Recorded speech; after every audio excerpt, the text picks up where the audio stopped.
Biar ingat. Cek aja. Ih, ganggu ya.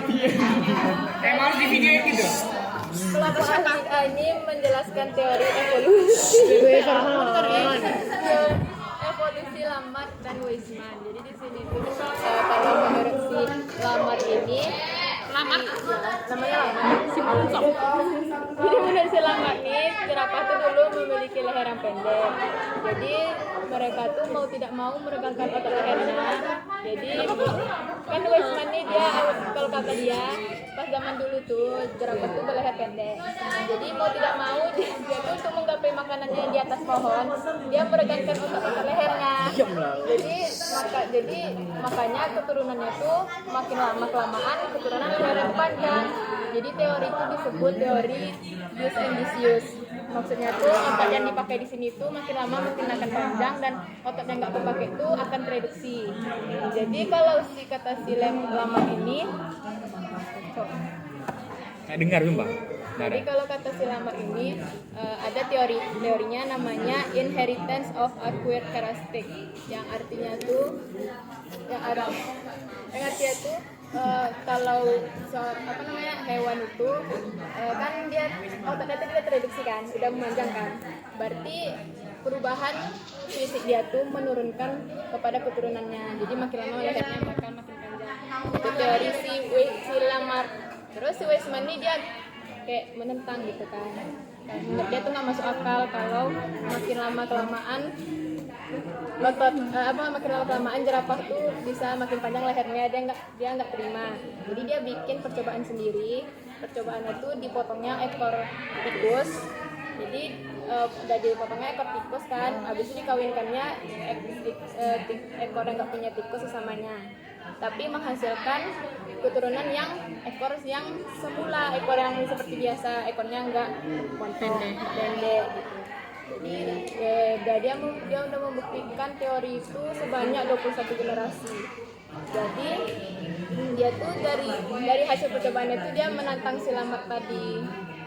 Kalau kata si Lamarck kan perubahan fisik tuh kalau yang akibat lingkungan bisa menurunkan kepada keturunannya, tapi kalau kata si Weismann itu nggak bisa. Sama jadi.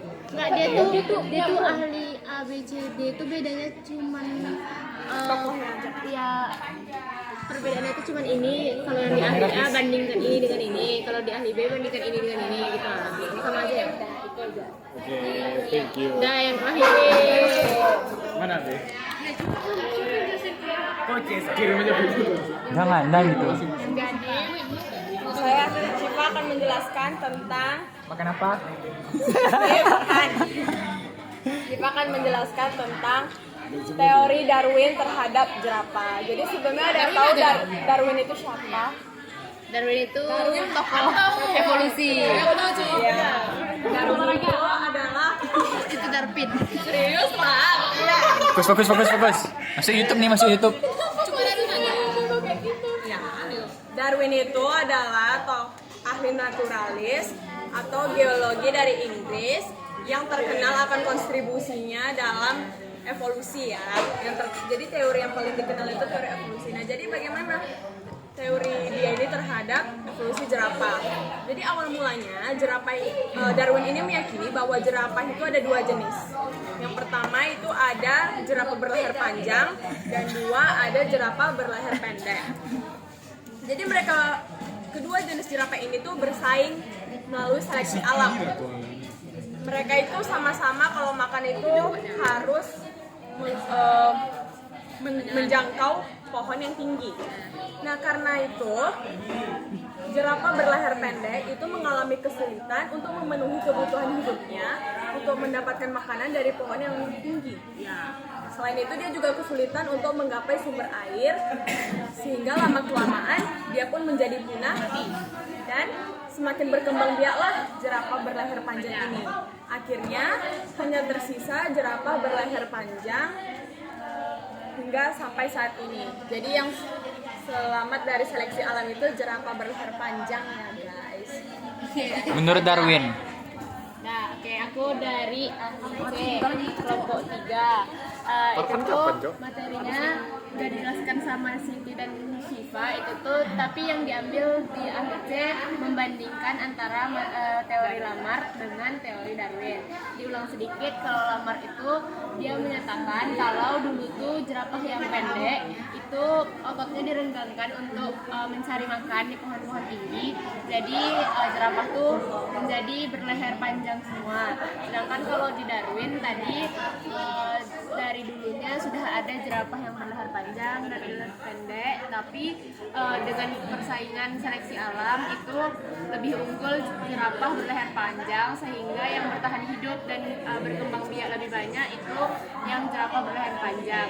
Nah, perbandingannya itu di antara kedua teori ini memiliki kesamaan, yaitu perubahan evolusi dari jerapah ini sama-sama diakibatkan oleh makanan, sama-sama karena makanan. Kalau yang Lamarck kan dia merenggangkan otot lehernya, sedangkan kalau Darwin ini memang untuk mencari makan, jadi lebih unggul yang berleher panjang. Nah, kalau perbedaannya yang sesuai teorinya tadi, tapi kenapa teori Darwin ini lebih terkenal dan lebih diunggulkan? Karena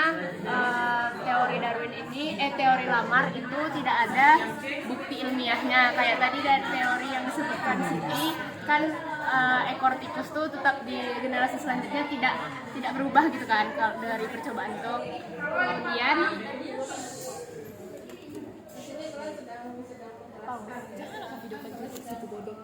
perbedaannya tuh satu lagi, evolusi itu selalu tidak selalu meningkatkan ukuran saja, tapi Ya, bubar guys. dadah guys. Ya, bubar.